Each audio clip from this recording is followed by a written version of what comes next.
बिस्मिल्लाहिर्रहमानिर्रहीम। अस्सलाम वालेकुम दोस्तों, उम्मीद करता हूँ आप बिल्कुल ठीक ठाक होंगे। दोस्तों आज है 13 अगस्त सन 2023 और दिन है इतवार का।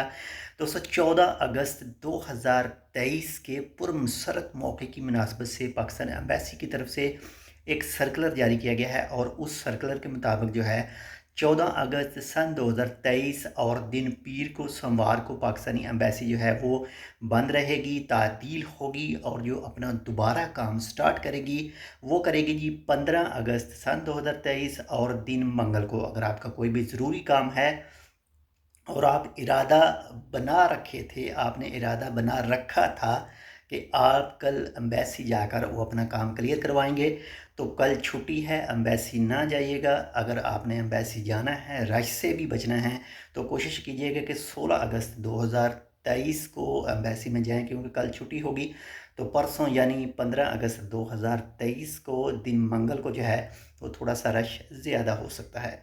तो आप तमाम दोस्तों को हमारी तरफ से एडवांस में जश्न आज़ादी मुबारक हो। तो मिलते हैं इंशाल्लाह आपसे दूसरी अपडेट के साथ, तब तक के लिए अल्लाह हाफ़िज़।